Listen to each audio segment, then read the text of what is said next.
votre activité d'indépendant tourne bien. Tellement bien que vous êtes obligé de refuser des missions.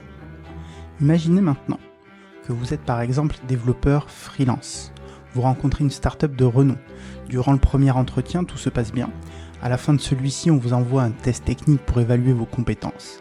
Vous y passez des heures et malgré toute votre attention, on vous dit non. Dans ces deux situations, vous êtes perdant. Vous perdez soit des opportunités, soit du temps. Ici, je vous disais qu'on pouvait faire mieux. Aujourd'hui, on va parler d'apport d'affaires avec Ronan Jaffré. Il est développeur freelance et le pratique depuis quelques années maintenant. C'est, selon moi, une méthode à portée de tous pour diversifier ses revenus d'indépendant. Mais attention, il y a beaucoup de pièges à éviter. Je vous ai d'ailleurs préparé un guide résumé dont le lien est disponible en description, dans lequel je détaille différentes manières de faire et pour chacune des méthodes, je vous liste avantages et inconvénients. Par ailleurs, si vous êtes freelance, je vous invite à regarder le lien pour regarder l'ensemble de mon catalogue de formations. Elles sont entièrement finançables, il y a des accompagnements individuels et personnalisés. Et via vos fonds d'assurance formation, en fait, vous avez droit à une enveloppe. Cette enveloppe-là, elle se répète chaque année, donc vous la perdez si vous ne l'utilisez pas, elle ne peut pas être cumulée.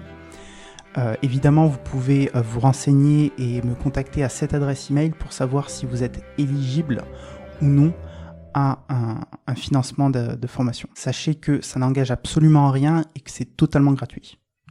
C'est parti pour l'épisode. Salut Ronan. Salut Lilian, comment vas-tu?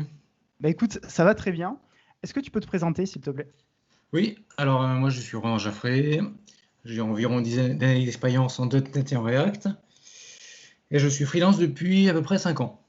Si je voulais discuter avec toi aujourd'hui, c'est pour parler un petit peu de l'apport d'affaires, parce qu'en tant que freelance, on vend notre temps contre de l'argent, et on se retrouve assez limité en fait, puisqu'on ne peut pas prendre des centaines de missions malheureusement.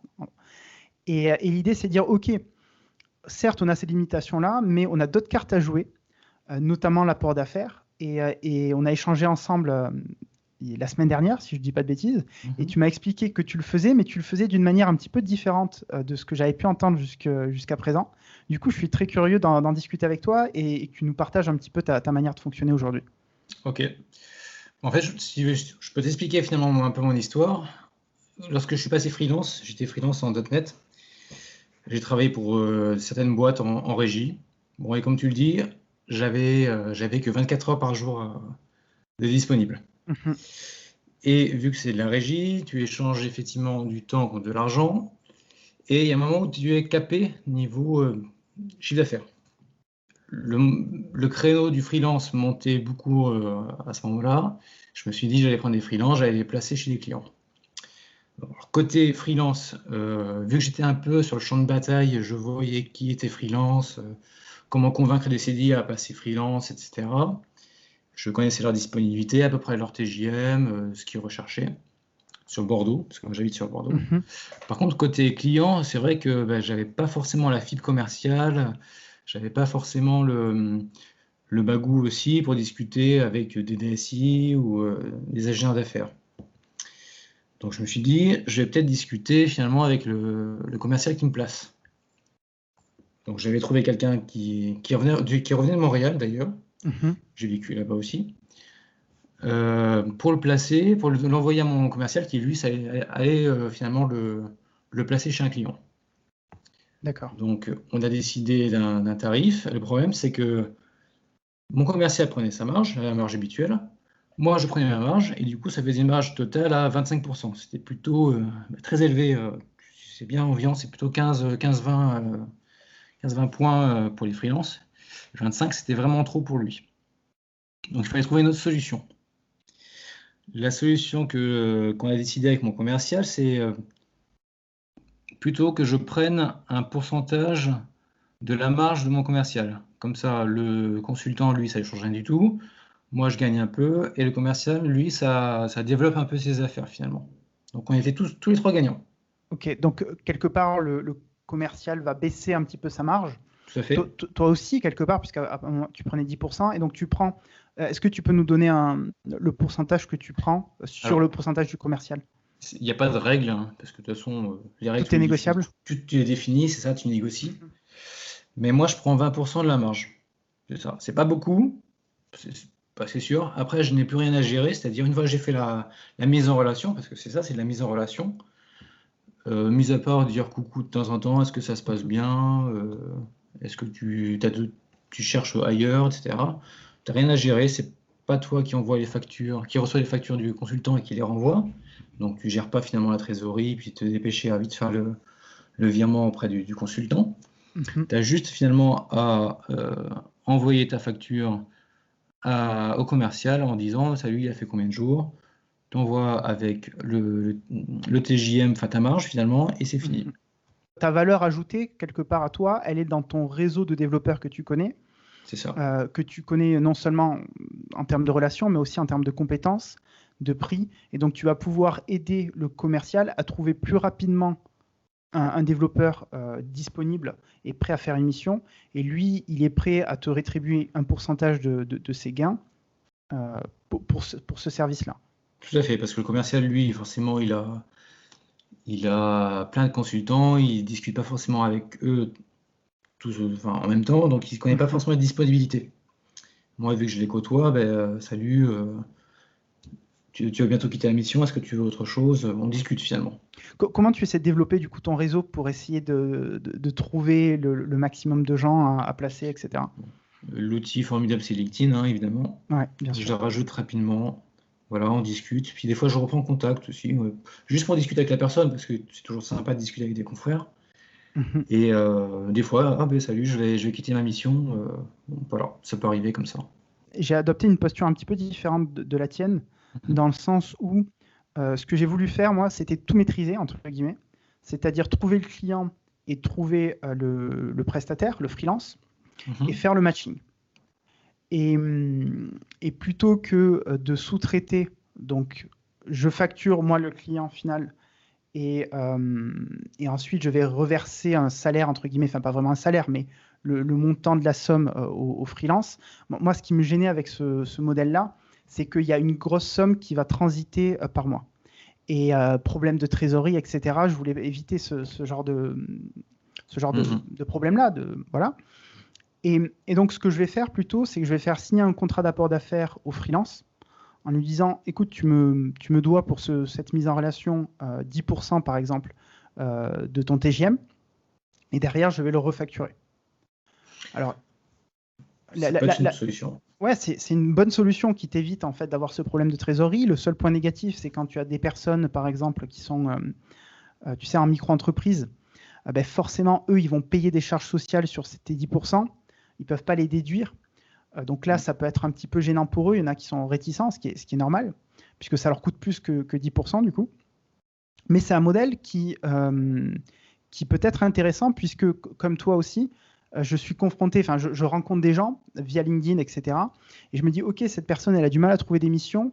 Moi, des fois, je capte pas mal de missions en tant que développeur iOS. Je ne peux pas toutes les prendre. Autant passer cette mission à un confrère et capturer une partie de la valeur au passage, plutôt que de tout perdre finalement.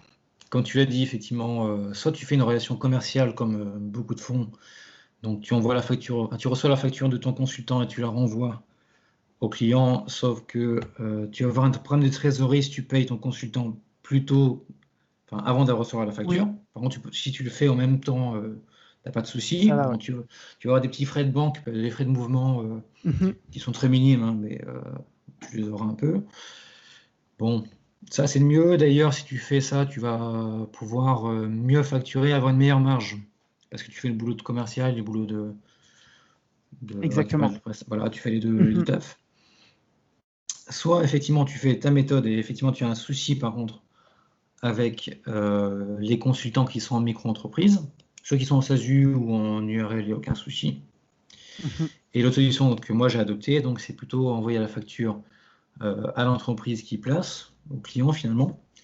Et ça, il y a un autre souci, c'est qu'il faut bien s'entendre, voire faire un contrat.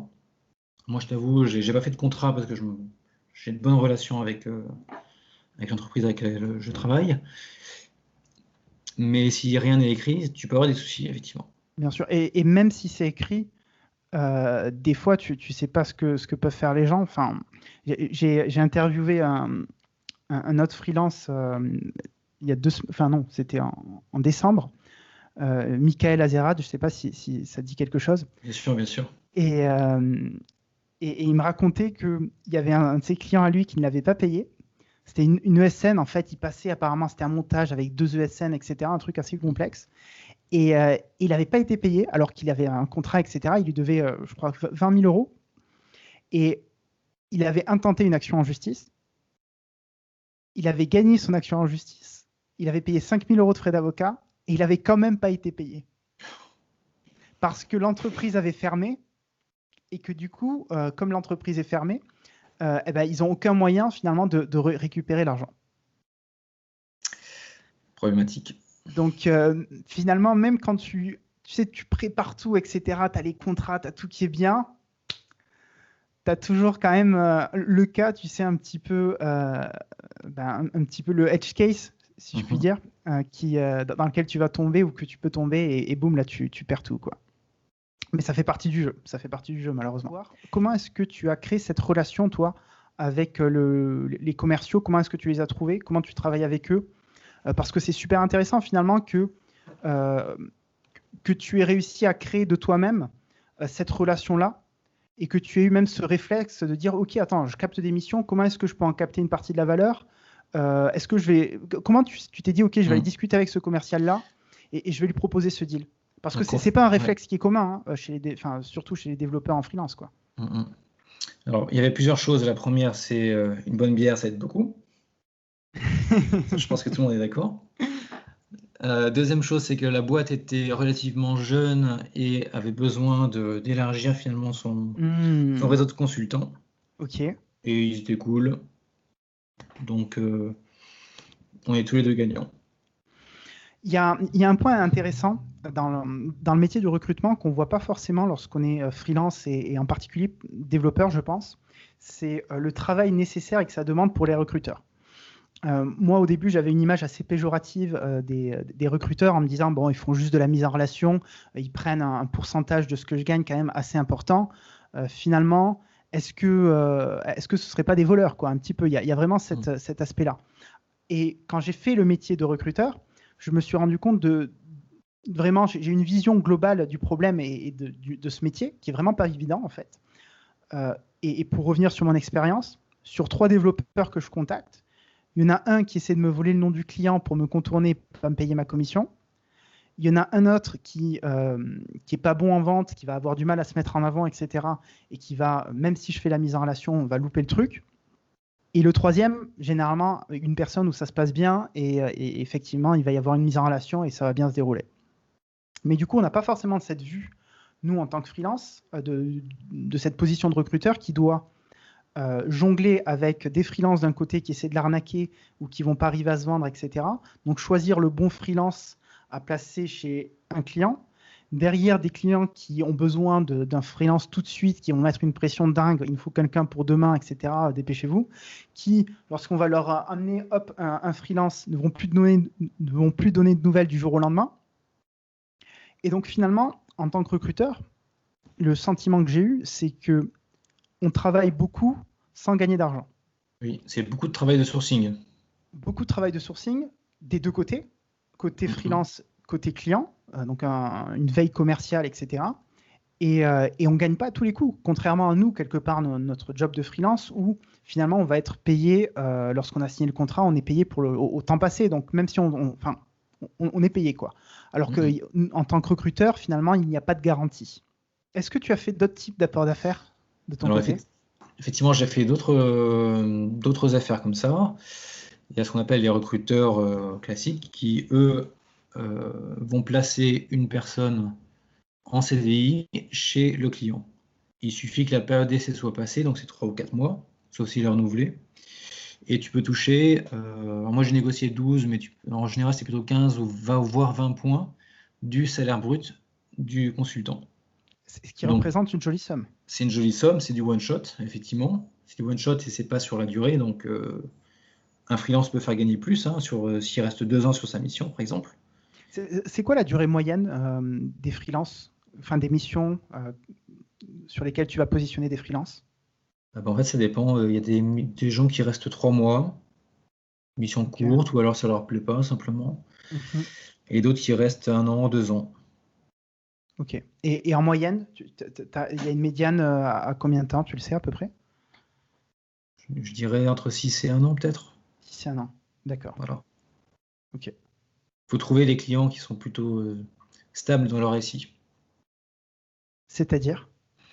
C'est-à-dire pas de problème de trésorerie. Alors, c'est-à-dire que les petites PME, c'est compliqué, ils n'ont pas beaucoup d'argent non plus à dépenser. Tu sais qu'un freelance, ça coûte plutôt cher. Oui. Si tu vas chercher dans des grands comptes, eux, ils ont plus d'argent et puis ils sont pas c'est un peu exagéré, mais ils sont pas aux milliers près d'euros par mois en plus, Mhm. quoi. Bah écoute, où est-ce qu'on peut te retrouver si les gens qui nous écoutent veulent discuter avec toi? Peut-être, Alors, pourquoi pas que tu leur apportes des missions, oui, pourquoi s'ils pas. sont sur Bordeaux. Alors, sur Euh, LinkedIn, hein, simplement, ajoutez-moi et on discute, il n'y a pas de problème. On s'engage à rien, hein, mais on discute mhm. simplement. On mettra tous les liens, enfin tous les liens. On mettra le lien de ton profil. Donc c'est Ronan Jaffré, Jaffré avec 2 F Et un et accent aigu. et un et Parce que accent aigu à la il y en a fin. qui rajoutent des T, des Y. Prouvez-moi que ma maman et la NSA ne sont pas les seuls à écouter cet épisode. Abonnez-vous, mettez un énorme pouce bleu et notez le podcast, ça nous aide vraiment beaucoup. Merci.